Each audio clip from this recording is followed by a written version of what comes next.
Creo que la última vez fue hace 2 años y medio, ¿cierto? 2 años y medio cuando estuve por aquí, estaba en el otro local y me acuerdo, sí, que nos juntamos y tuvimos un tiempo con la palabra de Dios. Mi esposa está viajando, por eso no pudo estar conmigo esta noche. Así que reciban un caluroso saludo de parte de ella. Y bueno, vinimos con nuestro hijo Franco David, el pequeño, y allí en Asunción se quedaron Jeffrey Mateo y María de los Ángeles. Hoy me comuniqué con ellos, gracias a Dios están bien y contentos de que ya dentro de poco nos vamos a volver a ver, porque si Dios quiere, el 5 de abril, la otra semana, viajamos a Asunción, así que entonces se acercan los días en que volvemos a casa. Ha sido lindo estar acá. Hemos podido estar en la iglesia de Cali, en Alameda, en la iglesia en Tuluá, local bíblico allí, en la iglesia en Pereira. Acompañamos también en Cerrito, el grupo que se está reuniendo en Cerrito. Y bueno, tanto Cali, Tuluá, Pereira, Cerrito, como Armenia y Calarcá ahora son lugares muy especiales para mi corazón porque conozco varios hermanos de estas iglesias. A la mayoría de estas iglesias las he visitado desde años atrás y para mí volver a casa es estar en mi tierra, en mi hábitat, así que muy contento. He podido disfrutar de mi familia, mi padre que todavía vive pero ya está mayor, mi abuela y bueno, mi familia, mis hermanos, mis tías y tíos. Así que es lindo volver a la tierra y encontrar no solo la nación, sino la congregación y la familia. Bien, les animo a que ustedes sigan reuniéndose para que puedan seguir creciendo en el conocimiento de las cosas de Dios. Yo quiero orar esta noche para que abramos nuestras Biblias y a través de la palabra del Señor seamos edificados, que Dios nos hable. Así que bien, ¿qué les parece si oramos y en nuestra oración le decimos al Señor, por favor, Señor, así como te dijo el pequeño Samuel en el Antiguo Testamento, habla, porque tu sierva escucha. Oramos. Buen Dios, agradecemos la bendición que tenemos de abrir tu palabra con libertad. Hay países, Señor, donde no se puede leer la Biblia con la misma libertad en que nosotros lo hacemos, porque son encarcelados los cristianos, son torturados y en algunos casos asesinados si los encuentran leyendo la Biblia. Pensamos en los países de la ventana 1040, donde decir que soy cristiano puede significar la muerte, la tortura, la mutilación. Nosotros aquí en Calarcá podemos abrir tu palabra y podemos salir a gritar afuera si queremos, soy cristiano, y es más, hasta invitar a otros a ser cristianos y no pasa nada. Si acaso alguien dirá, cállate loco, si acaso alguien se burlará, pero Señor, es tanta la libertad con que podemos vivir nuestra fe, que lamentablemente a veces, Señor, nosotros, en vez de valorar eso, más bien es como que nos tranquilizamos tanto que nuestro cristianismo se vuelve muy barato, se vuelve muy superficial. Es que pareciera ser que no hay un precio a pagar y entonces es como si no impactara el despertar cada día con la gracia de andar tomados de tu mano, esperando tu pronta venida y con el privilegio de proclamar el Evangelio de Jesucristo. Pero aquí estamos, Señor, rogando que tú nos despiertes, rogando que tú nos hables, que trates con nosotros, que hables a nuestro corazón. Pedimos, Señor, por cada familia representada en cada uno de nosotros. Y queremos irnos de aquí sabiendo que tu Espíritu Santo, a través de esta tu palabra, dejó algo en nuestro corazón que no volverá vacío. Lo rogamos en el nombre de nuestro Señor Jesucristo. Amén. Vamos a abrir nuestras Biblias Vamos a abrir nuestras Biblias en el libro de Romanos. Libro de Romanos, capítulo 10.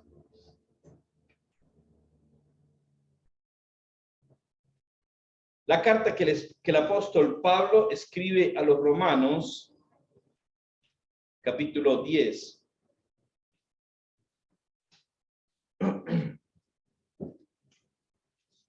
Y dice así desde el versículo 1 de la siguiente manera.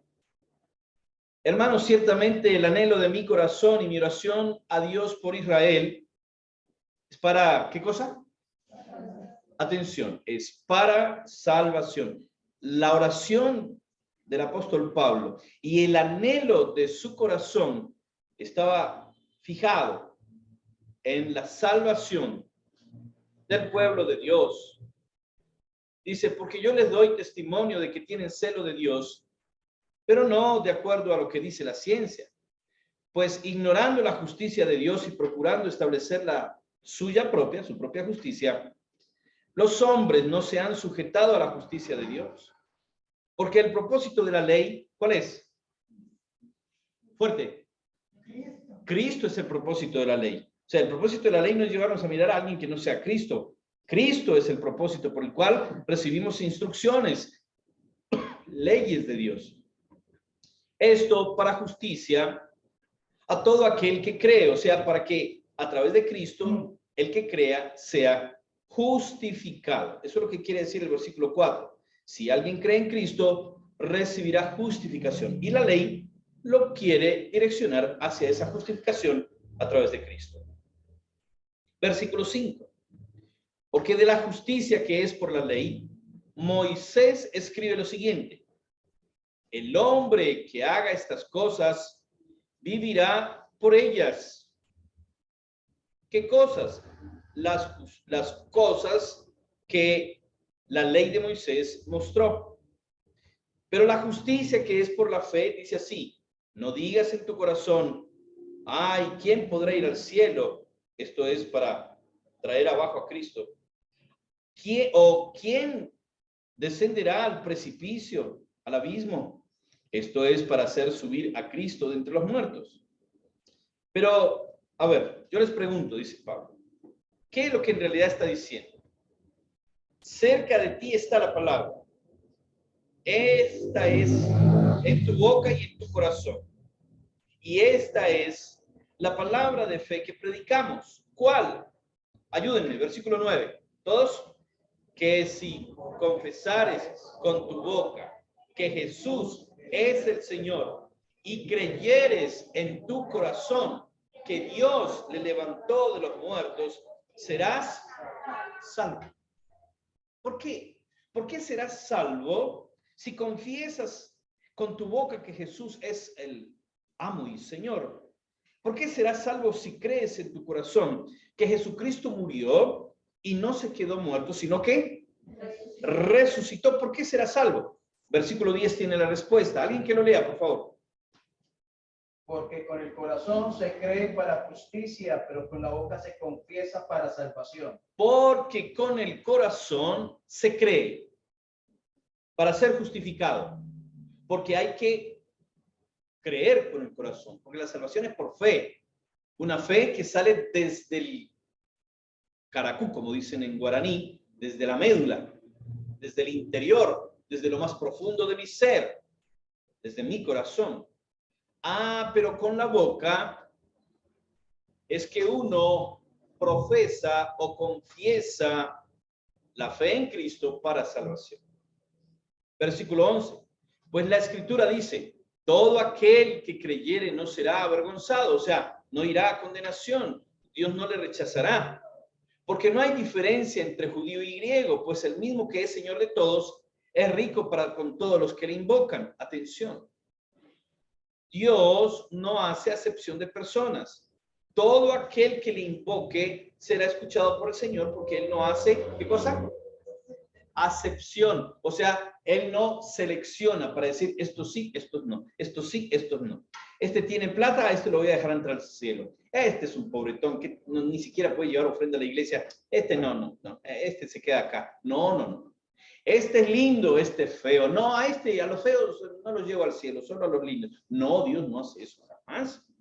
Todos, no importa quién sea, docto o indocto, sea ignorante o inteligente, no importa quién sea, negro o blanco, gordo o flaco, la salvación está ofrecida para todo aquel que cree, para todos los que lo invocan. ¿Qué es invocar? Versículo 13. Porque todo aquel que invocare el nombre del Señor, ¿qué sucederá? ¿Será? ¿Qué cosa? ¿Pero qué es lo que tiene que invocar? El nombre del Señor. O sea, tiene que clamar a Jesucristo. Tiene que clamar a Jesucristo. A ver, dejemos un dedo en Romanos capítulo 10 y vayamos por un momento al libro de Jeremías. En el Antiguo Testamento, el libro de Jeremías, en la edad de Jesús. ¿Cuál era la edad de Jesús? Al morir. Fuerte, fuerte. Sí, díganlo. ¿De cuántos años murió Jesús?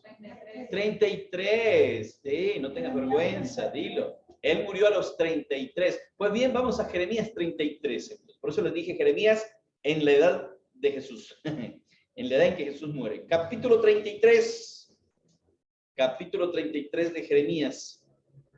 Y alguien que me ayude leyendo el versículo 3. Jeremías 33, 3. ¿Estamos? Dale.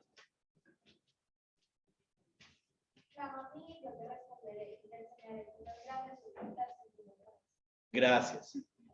Clama a mí y yo te responderé y te enseñaré cosas pequeñas y que ya todos saben.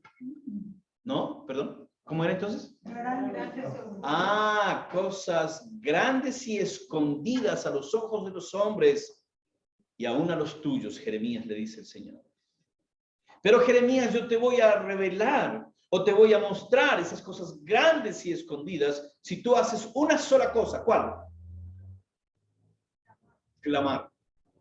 Esa palabra clamar aquí tiene el mismo sentido o la misma connotación y significado de la palabra invocar en Romanos capítulo 10, cuando dice que todo, versículo 13, 10, 13, que todo el que invocar el nombre del Señor será salvo. Recuperemos el dedo que habíamos dejado en Romanos capítulo 10 y volvamos entonces a esta porción que estábamos leyendo.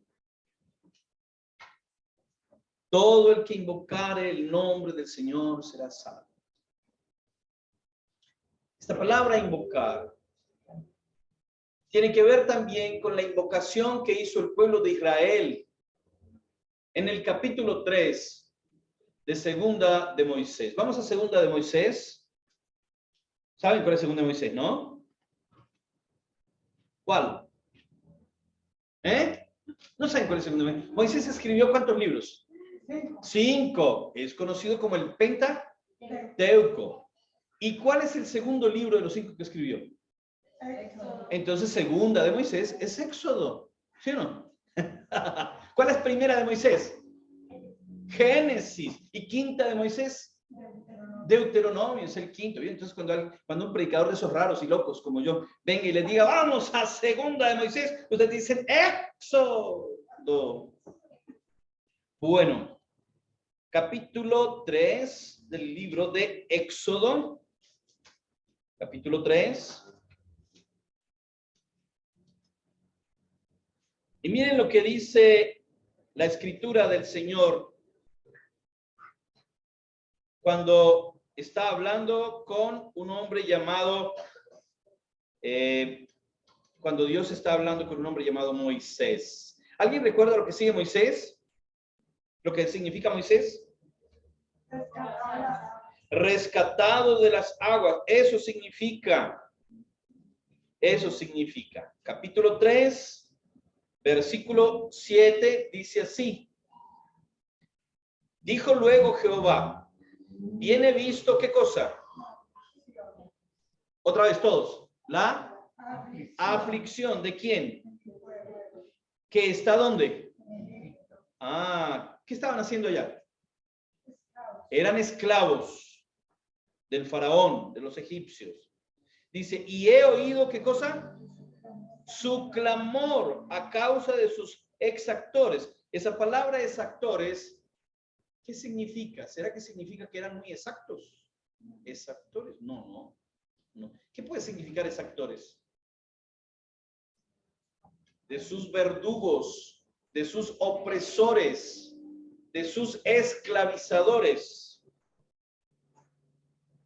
de alguien que les había puesto pesado yugo, un yugo muy pesado.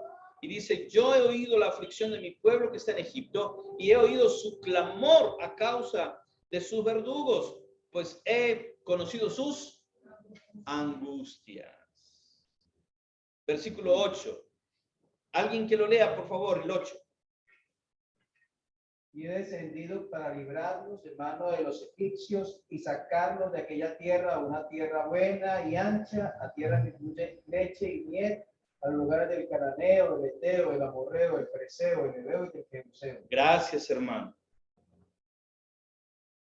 Versículo 9. El clamor, pues, de los hijos de Israel ha venido delante de mí, y también he visto la opresión con que los egipcios los oprimen. Volvemos al libro de Romanos. Volvemos al libro de Romanos, capítulo 10. Y entonces volvemos a leer el versículo 13. Porque todo aquel que invocare el nombre del Señor será salvo. Y en el 12 decía, porque no hay diferencia entre judío y griego, pues el mismo que es Señor de todos, es rico para con todos los que le invocan. Y esta palabra invocan, ya dijimos que es lo mismo que claman. Pero ¿desde dónde claman? Desde el corazón. Yo he oído la voz de mi pueblo Israel, que han clamado a mí con la angustia de su corazón. Hermanos, el clamor a Dios, la invocación de Jesucristo, para que alguien encuentre salvación, tiene que ser desde la sinceridad, la humillación y el arrepentimiento de un pueblo o de una persona que está en angustia mortal. Porque para encontrar salvación se necesita estar en condenación. Usted no puede clamar por salvación si usted está salvada o salvado. Usted solo puede clamar por salvación si usted está perdido. Si usted está absolutamente condenada o condenado a la muerte. Cuando el pueblo de Israel clamó, ¿dónde era que estaban ellos? En Egipto. ¿Cómo era que estaban? Esclavos. Cuando ellos estaban esclavos en Egipto, ellos clamaron a Dios. ¿Por qué? Porque el faraón los mataba. Los israelitas morían así como moscas porque eran esclavos de un rey o de un emperador tirano a quien no le importaba la vida de ellos. ¿Saben una cosa? Egipto es figura del mundo. Faraón es figura de quién? Del Satán, del enemigo de nuestras almas, Satanás. La palabra figura significa que de alguna u otra manera nosotros podemos encontrar de alguna forma una representación, una imagen, por eso se dice figura, algo parecido, semejanza a. Y Egipto para el pueblo de Israel es como el mundo para el cristiano. En Egipto ellos tenían esclavitud. Este mundo esclaviza con sus ofertas y aún algunas de ellas a placer del propio cristiano que las busca. Por ejemplo, la palabra de Dios dice que todo aquel que hace pecado, ¿qué dice? Esclavo es del pecado. Y saben una cosa, hay gente que está esclava del pecado, pero no a la fuerza. No porque Satanás le está obligando a pecar, porque los demonios le están obligando a pecar, o el mundo le esté obligando a pecar. Escuchen lo que les voy a decir. Cuando el pueblo de Israel estaba en el desierto, llegó un momento en que renegaron contra Dios, maldijeron, se quejaron y murmuraron y dijeron, ya estamos hartos de comer. ¿Qué comían todos los días? Maná. Ya estamos hartos de comer maná. No sale por las orejas y por la nariz el maná. Estamos tan hastiados del maná que quisiéramos cambiar. Quisiéramos que haya otro alimento. Ay, pero no, en este desierto solo hay maná, maná, maná. Al desayuno maná, al almuerzo maná, a la cena maná, el algo es maná. Y al siguiente día todo otra vez se repite. No, no, no, ya no quiero saber más nada. Ojalá, y ahí dijeron, ojalá pudiéramos volver a Egipto para comer. ¿Alguien recuerda qué dijeron que querían comer? No. Hasta hubiera sido más rico si hubieran dicho carne.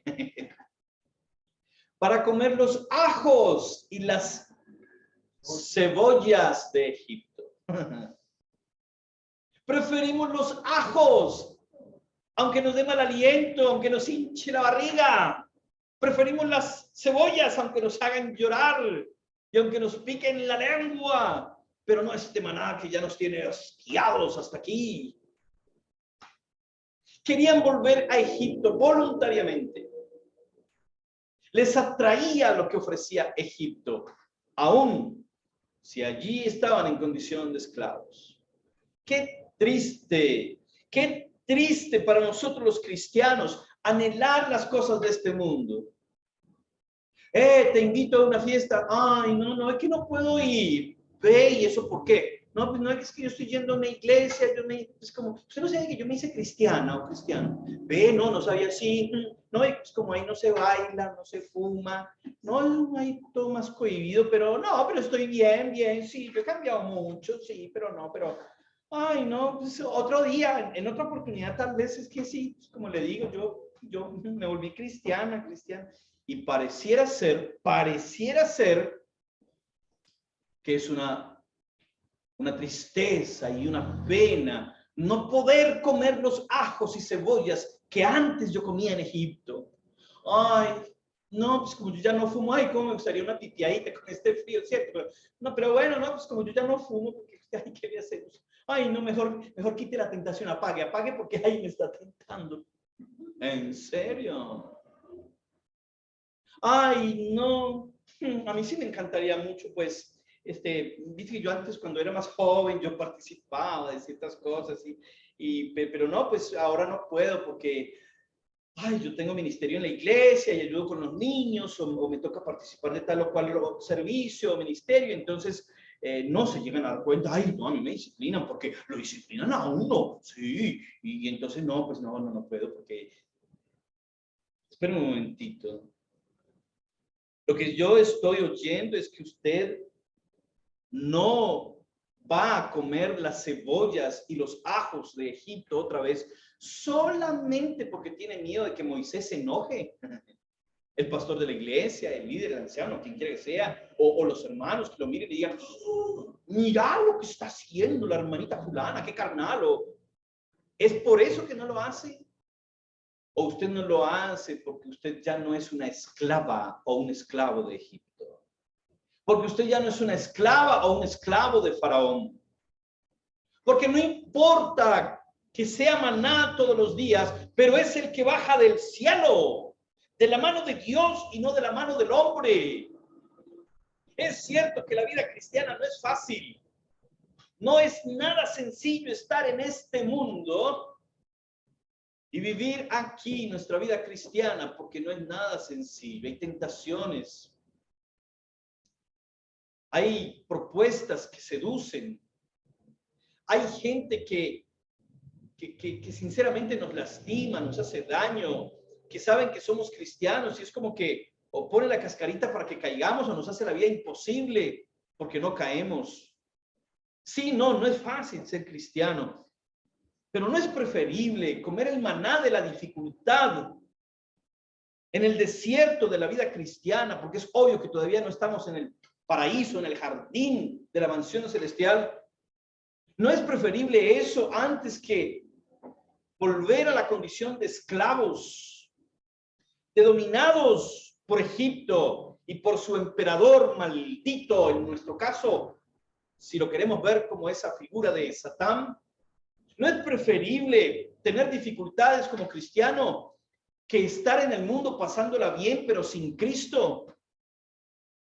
Mire, alguien dijo por allí, yo me sumo a ese pensamiento, prefiero estar en el cráter de un volcán en erupción que estar en las islas Hawái sin Cristo. Prefiero estar en el cráter de un volcán en erupción con Cristo que estar en las islas Hawái, por allá disfrutando de las playas, de coronas de flores, de risas, de música y de placeres, sin Cristo. Ah, porque bien dice el apóstol Pedro, queridos, tranquilos, tranquilos.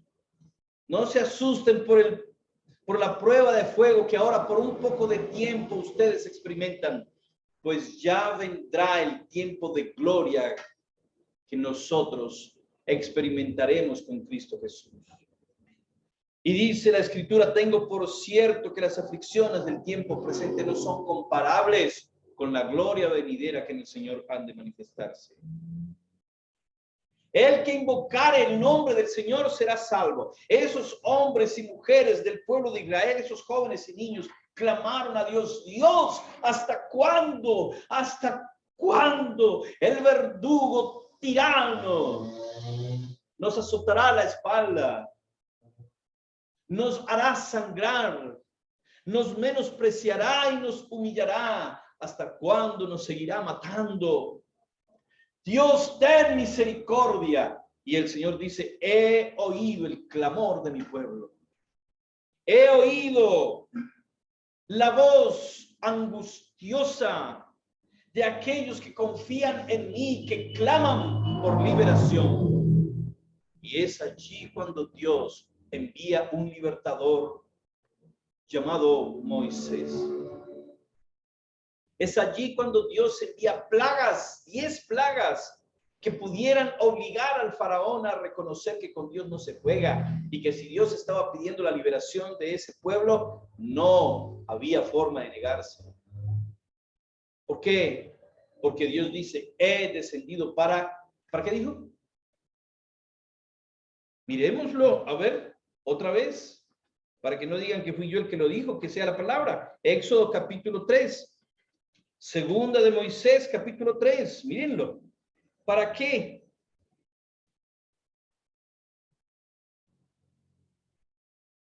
Versículo 8.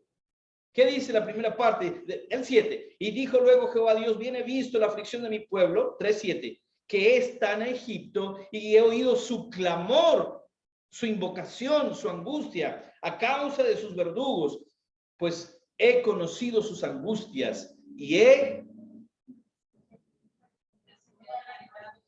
descendido para librarlos. Y he descendido para librarlos. Y he descendido para librarlos. Quiero hacerte una pregunta.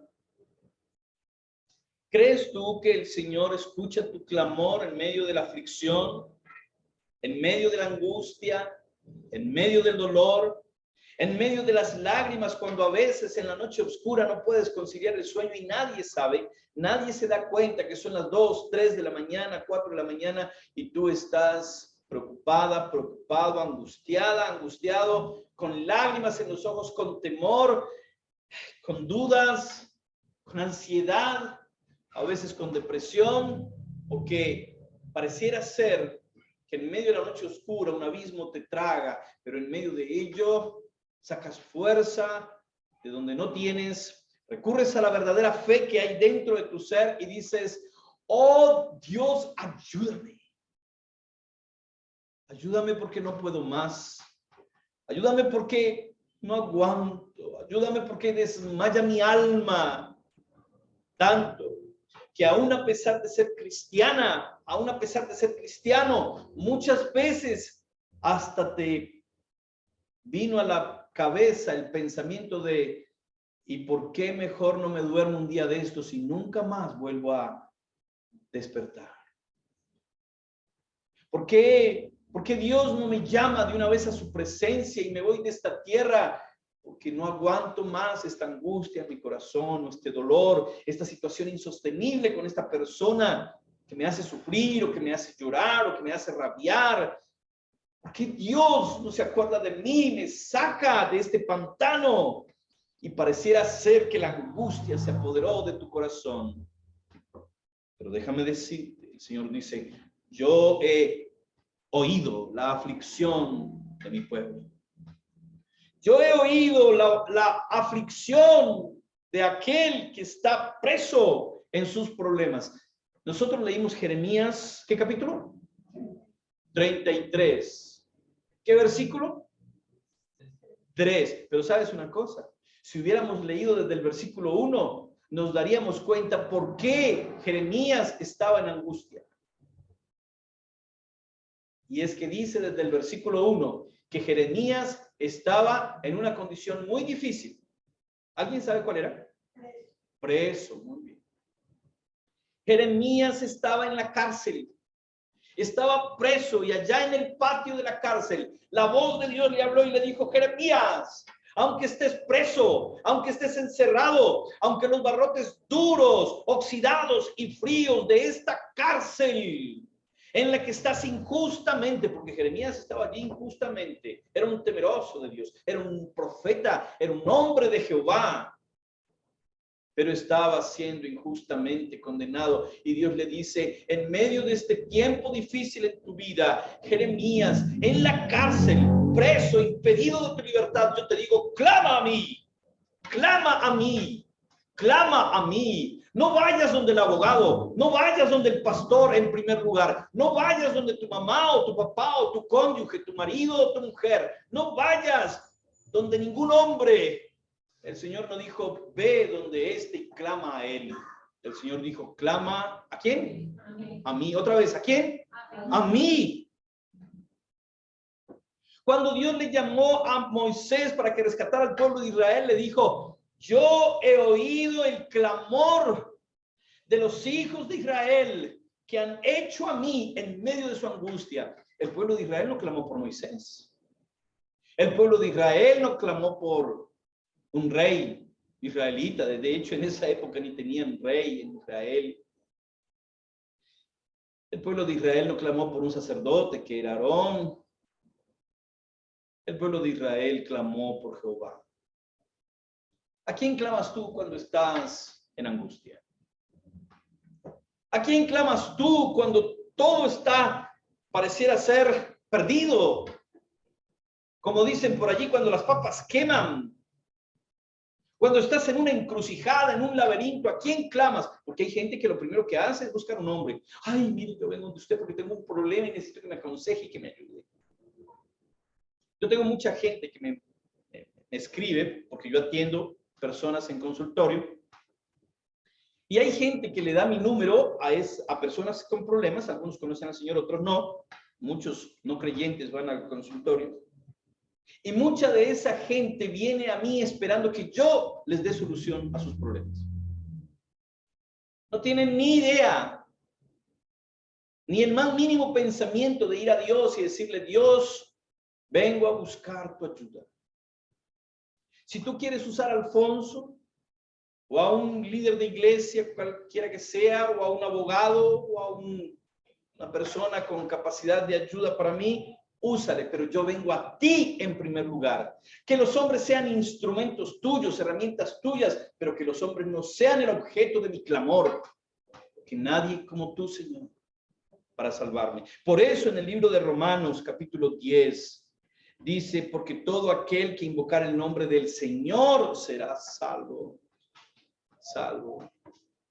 Déjame decirte en primer lugar que tú necesitas un Salvador para tu alma. Porque la palabra de Dios dice que todos somos pecadores. La ley misma, como lo estaba diciendo el apóstol Pablo cuando leíamos desde el versículo 1, la ley misma nos conduce a Cristo. ¿Por qué? Porque al hacernos ver que somos pecadores, porque la ley nos muestra que somos pecadores, entonces nos muestra también cuál es la salvación para nuestros pecados. Escúcheme lo que le voy a decir. ¿Sabe para qué está puesto un semáforo? No para perjudicarlo a usted. Si usted conduce, el semáforo está puesto para ayudarle. Pero si usted se cruza el semáforo en rojo, entonces eso se convierte en una ley que lo señala y lo acusa como un infractor de la norma de tránsito y que eso tiene una multa y que hasta podría costarle la vida si usted choca. Ah, pero el Señor Jesucristo, sabiendo que nosotros habíamos transgredido la ley, que nosotros habíamos fallado e infringido las normas de Dios, apartándonos de Dios, de su santidad, de su imagen y semejanza en nosotros, Dios mandó a Jesucristo para morir en una cruz, derramar su sangre y limpiar nuestros pecados. Lo único que tenemos que hacer para que esa persona maravillosa de Jesús y esa obra maravillosa de Jesús en la cruz del Calvario a nuestro favor, lo único que tenemos que hacer para que eso dé fruto, dé resultado, se haga efectivo y nos salve, es invocar el nombre del Señor. ¿Cómo? Lo leímos, versículo 10, porque con el corazón se cree, pero con la boca se confiesa. Por eso, en el Evangelio según San John, mire, vamos a mirarlo. Evangelio según lo que narra el evangelista Juan, capítulo 1. Evangelio según San Juan, capítulo 1. Mire lo que dice.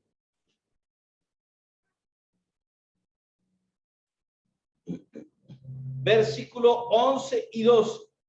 Dice, está hablando del verbo hecho carne, está hablando del que era la luz en medio de la oscuridad, la luz que vino a alumbrar a todo hombre, está hablando de Jesús y dice, desde el 10, Él en el mundo estaba y el mundo por Él fue hecho, está hablando que Cristo es el creador de todo, pero el mundo no le conoció.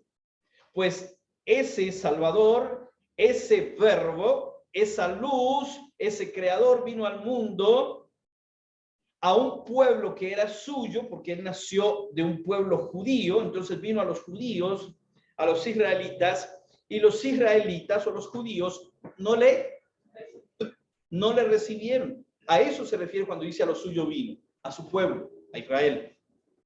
Ellos no le recibieron, le rechazaron y dijeron a Pilatos, ¿qué le dijeron?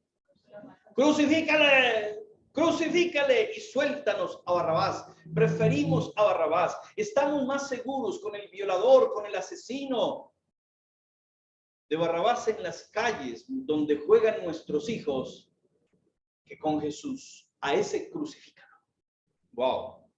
A lo suyo vino y los suyos no le recibieron. Ah, pero a todos los que le recibieron, a los que, ¿qué dice?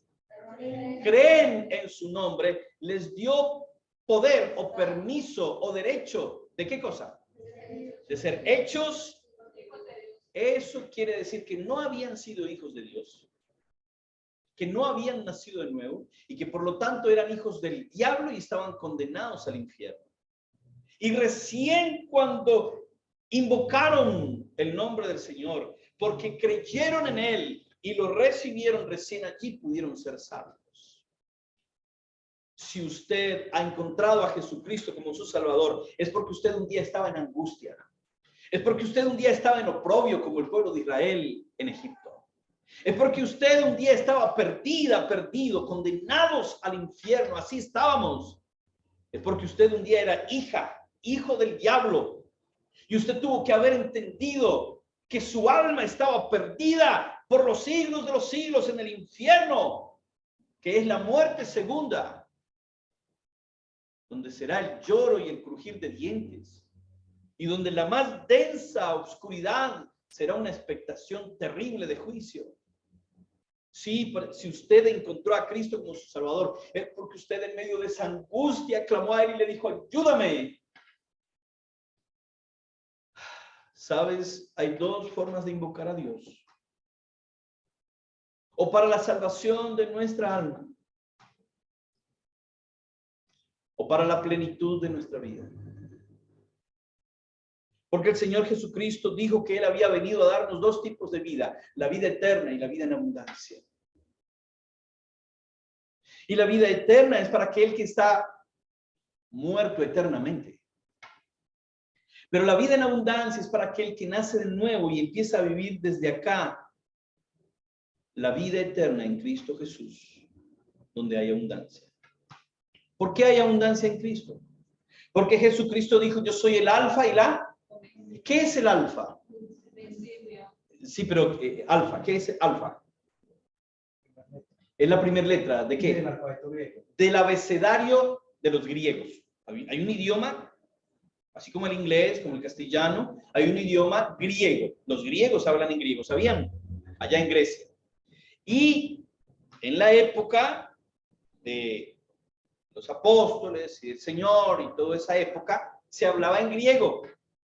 Porque ellos por un tiempo habían estado bajo los griegos y aprendieron a hablar griego y todas las regiones habían sido influenciadas por el idioma griego. Ahora, en esta época, los romanos habían tomado posesión de todas esas tierras y ellos estaban bajo el imperio de los romanos, pero hablaban el griego. Y en el griego que ellos hablaban había abecedario, había alfabeto, así como nuestro alfabeto, que empieza con la A y termina con la Z. Y resulta que la A del alfabeto griego es alfa. Pero la Z del alfabeto griego, ¿qué letra es? Omega, así. Hoy en día nos dan omega en medicamentos, ¿cierto? Tome omega, usted necesita omega. El pescado tiene omega, pero si nosotros miramos en el griego, ahí también hay omega, solo que no alimenta. En el griego, la omega es la Z. Y Cristo dijo, yo soy el alfa, o sea, la A, y soy el omega, o sea, la. ¿Eso qué quiere decir? Porque Él dijo, soy el alfa y el omega. Él dijo, soy el principio y soy el fin, porque con la A empieza el alfabeto y con la Z termina, ¿sí o no?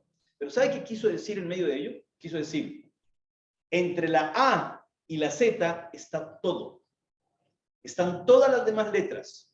Fuera de la A no hay nada. Fuera de la Z no hay nada. O hay letras fuera de la A y la Z. ¿Cierto? Por eso Él dijo, yo soy el alfa y el omega. Él dijo, yo soy la A y la Z. Porque Él dijo, conmigo empiezan todas las letras y conmigo terminan todas las letras. O sea, todo lo que ustedes busquen, solo lo pueden encontrar en mi. Gloria al Señor. Bendito el Señor. Amén, hermanos.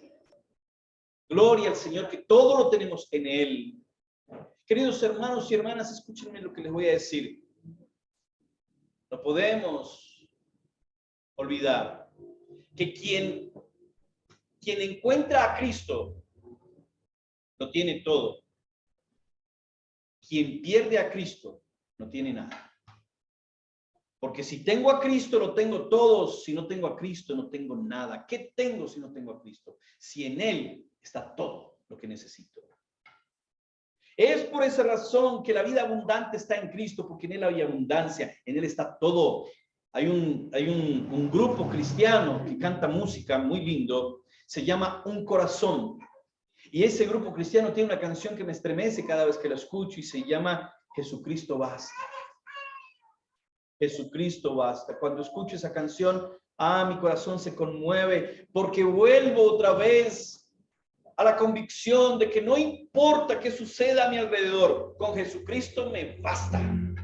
Él es suficiente. Necesitamos invocar a Cristo. Necesitamos clamar a Cristo. Como el Señor le dijo a Jeremías, clama a mí, yo te responderé. La primera razón por la cual tenemos que clamar a Él o invocarle a Él es para la salvación de nuestra alma. Si usted todavía no tiene a Jesucristo como su Salvador, si usted viene a esta iglesia o a cualquiera en la que usted se congregue, porque usted se hizo evangélica o evangélico, déjeme decirle que le felicito porque está buscando un lugar donde escuchar de Dios. Pero sabe una cosa, no se conforme con venir a una iglesia. Escuche esto. Hay gente que va a la iglesia de Cristo, pero todavía no ha ido al Cristo de la iglesia. asegúrese de que usted viene aquí porque usted ya es cristiana, porque usted ya es cristiano. Porque si usted solo viene aquí porque se siente bien, porque le gusta lo que escucha, porque tiene amigas o amigos, porque de alguna u otra manera hay algo que le dice, anda, espectacular eso. Pero cuidado con que se llegue a morir sin haber realmente encontrado a Jesucristo. Porque la salvación no es por ir a una iglesia. La palabra del Señor que hemos leído no ha dicho, clama a la iglesia evangélica. Ser evangélico no salva a nadie. Venir a una iglesia cristiana no salva a nadie. La salvación es por venir a Cristo. Hay gente perdida dentro de la iglesia. Hay gente condenada dentro de la iglesia. Ser evangélico es lo más fácil que hay. Pero para ser cristiano, wow, se necesita morir a una vida sin Él para empezar a vivir una vida con Él. Ser cristiano es que muera el yo, entregado a los pies de Jesús, para que viva Cristo en ese nuevo ser hecho por Él.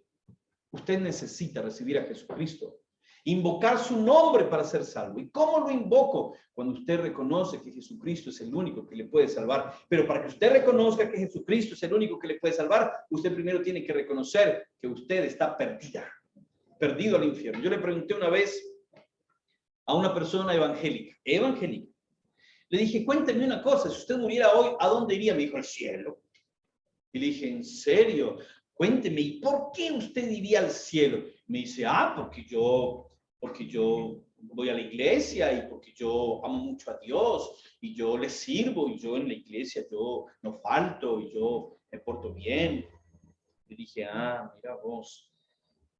Quiere decir que entonces usted sería salva por todas las cosas que usted hace. Y me dice, y sí, para Dios. Y le dije, ¿sabe usted que la palabra de Dios dice que nadie puede ir al cielo por las obras que hace? Porque las obras que hacemos no alcanzan para la salvación. La única obra que salva es la obra que hizo Cristo en la cruz. Efesios 2, 8 y 9, porque por gracia o de pura gracia somos salvos. De pura gracia. Ahí no tiene nada que ver con que yo doy diezmo, yo doy ofrenda, yo enseño a los niños, yo enseño a los jóvenes, yo enseño a las mujeres, yo me congrego hace 20 años. No, eso no sirve para nada. El infierno estará lleno de evangélicos que estuvieron perdidos en la iglesia por décadas. La única forma de encontrar a Jesucristo como Salvador es reconociendo que soy un asqueroso y miserable pecador, una pecadora empedernida sin salvación, y que solo Jesucristo, con su sangre derramada en la cruz, me puede limpiar. Es la única forma de invocar el nombre del Señor con la angustia de decir, Señor, no quiero ir al infierno. Señor, no quiero seguir siendo hijo del diablo. Sálvame, rescátame, ven a mi corazón. Pero con sinceridad, con humillación y arrepentimiento por el pecado, porque escuche lo que le voy a decir y con esto termino. Es cierto que hay gente que dejó de fumar, que dejó de tomar, que dejó de vivir una vida promiscua sexualmente si es que la vivía, dejó de robar o de matar o lo que estuviera haciendo. Pero ¿sabe una cosa? Porque al igual que en muchas religiones donde se predica que la salvación es por buenas obras, mucha de esa gente tomó la decisión de cambiar para ver si Dios le aceptaba con esos cambios. Pero esa gente que hizo eso, decir, no, yo tengo que cambiar, yo tengo que dejar los vicios, yo tengo que dejar tal cosa porque a Dios no le gusta, esa gente probablemente no ha entendido que no se trata de dejar vicios ni de dejar pecados, sino de que Jesucristo, por el poder de la palabra de Dios y del Espíritu Santo y de su sangre derramada para limpiar mis pecados, me transforme. Pero Cristo, no yo. Una vez un hombre me dijo, Alfonso, yo todavía no puedo recibir a Cristo porque yo tengo cosas que cambiar. Deme un tiempito más que yo voy a arreglar algunas cosas en mi vida, voy a hacer algunos cambios y entonces ahí sí. Yo dije, wow. Eso quiere decir que usted de los que contrata a una empleada para que le limpie la casa, pero antes de que la empleada llegue, usted lava toda la loza, lava toda la ropa, la plancha, barre el piso, quita las telarañas para que cuando ella llegue encuentre todo limpio. Me dijo, no. Y le dije, bueno, es lo que está queriendo hacer con Cristo. Usted está queriendo cambiarse a usted para que cuando Él llegue lo encuentre cambiado. Entonces, ¿qué va a hacer Cristo? Usted necesita que Él lo cambie. Porque tiene que ser una transformación sobrenatural. Que el mérito sea para Cristo, no para usted. Que los cambios en su vida sean porque Él los hizo. Porque su Espíritu Santo entró. Porque usted estaba arrepentido del pecado y dijo, basta, suficiente. Me entrego, renuncio a esta vida de pecado. Cámbiame, Señor. Ven a mi vida. Y ahí Cristo entonces recibirá la gloria de haber hecho un trabajo celestial en usted. Sobrenatural por la obra del Espíritu y de la palabra. Por el poder de su sangre. Porque si usted es de los que viene a la iglesia y ya dejó vicios y demás para poder agradar a Dios, usted se está creyendo su propio Salvador, su propia Salvadora. Y la palabra del Señor dice: el que invocar el nombre del Señor, no el suyo mismo. Ay, yo tengo que cambiar. Ay, yo tengo que ser diferente. No, Cristo le tiene que cambiar. ¿Están entendiendo lo que estoy diciendo? Entonces, tengo que invocar el nombre del Señor para que haga una transformación de mi ser. ¿Por qué yo, aunque vengo a la iglesia, no cambio? ¿Por qué sigo siendo la misma de siempre? ¿Por qué mantengo con rabia, con rencor, con enojo? Todo me molesta. Uy, no me aguanto ni a mí misma cuando me veo al espejo a mí mismo. ¿Por qué es que yo no me llevo bien con nadie? ¿Por qué es que tengo problemas hasta en la misma iglesia? ¿Por qué? ¿Por qué? ¿Por qué? Porque Cristo no ha transformado su vida. Porque usted necesita nacer de nuevo con un cambio transformador de poder sobrenatural, no de mundo evangélico, con nuevas normas de conducta para usted. Si quiere cambiar y tener nueva conducta o formas de conducta, usted también se puede meter a los mormones, ellos también cambian. Usted también se puede meter a los testigos de Jehová. Usted también se puede meter con los Hare Krishna, con las filosofías asiáticas. Los monjes tibetanos no fuman, no toman, no se drogan, no se prostituyen, no son promiscuos. Entonces también puede ir allá si lo que quiere es una reforma de vida. Pero solamente tiene que venir a Cristo si quiere una transformación de vida. Amén. Pongámonos de pie y terminamos orando en esta noche.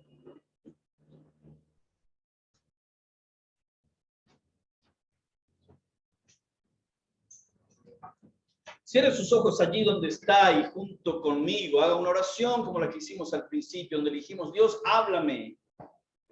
Dios, que con tu Espíritu Santo y tu palabra esta noche yo reciba palabra tuya. Pues bien, si usted cree que ha recibido palabra del Señor, es un buen momento para decirle: Señor, tú me has hablado. Yo he escuchado esta noche voz de Dios y no de hombre. Señor, y me pongo a mirarme a mí misma, a mí mismo, y me pregunto: ¿quién soy yo? ¿Será que todavía soy esclava del pecado, esclavo del pecado? ¿Será que todavía vivo enamorado de Egipto? ¿Todavía anhelo volver al mundo para practicar sexo, vicios, bailes, drogas, placeres, mentira, rencor, odio, peleas, chisme, murmuración, todo eso que antes practicaba? Soy de los que constantemente vuelvo a darme esos gustitos porque pareciera ser que mi corazón los reclama, los extraña, los desea. O mi vida con Cristo ha sido transformada de tal manera que yo lo único que quiero cada día es agradarle a Él. Señor, nos tenemos que preguntar eso porque reconocemos que muchas veces estamos anhelando las cebollas y los ajos de Egipto, porque posiblemente todavía no nos cautiva lo suficiente el maná que desciende del cielo. Pareciera ser que nos acostumbramos tanto a Cristo, a sus bendiciones, a su palabra, al maná escondido, que una vez que lo conocemos y pasamos tiempo con Él, ya no nos impacta. Señor, perdónanos. Perdónanos porque leer tu palabra no nos atrae lo que tendría que atraernos, no nos seduce. La leemos y no nos produce un cambio, un impacto. ¿Por qué? Es la pregunta, Señor. ¿Será que no hemos experimentado realmente un venir a Cristo de corazón? ¿Será que realmente nuestra nueva naturaleza no es en Cristo? sino en religión, en mundo evangélico. Señor, necesitamos que tú nos ayudes a mirarnos hacia adentro, a analizarnos de verdad y a tomar decisiones, oh Dios, antes que sea tarde. Dios, yo te ruego que si esta noche hay alguna persona que es evangélica pero no cristiana, yo te ruego que tu Espíritu Santo no le deje tranquila o tranquilo hasta que no tome una decisión por Cristo. Hasta que no encuentre realmente al Salvador, que podría estar esa persona perdida dentro de la iglesia, yendo al infierno siendo evangélica, habiendo cambiado en sus formas de conducta, pero jamás en la transformación de su ser interior. Yo te ruego, Señor, que si hay alguien que está sufriendo en su hogar, por una situación conyugal difícil, por una situación económica difícil, por problemas de salud graves, o por cualquier otra causa a través de la cual llora, gime y tiene que clamar a ti, yo te ruego, Señor, que le escuches y que desciendas a librarle como dices que hiciste con el pueblo de Israel. Pido, Señor, porque haya paz en los corazones y porque al invocar a Cristo podamos encontrar la salvación no solo de nuestra alma para quien no le tenga todavía, sino de las ofertas de este mundo, de las ofertas de Satanás y de las ofertas de nuestra propia carne. Sálvanos, Señor. Oramos para que así sea. Pedimos bendición para esta iglesia, para su liderazgo, para sus miembros, para los vecinos, Señor, que haya alguien que sienta el toque de tu Espíritu Santo, llevándole a buscar a Cristo en este lugar. Rogamos porque así sea. En el nombre de nuestro Señor Jesucristo. Amén. Y amén. Que el Señor les bendiga. Pueden sentarse.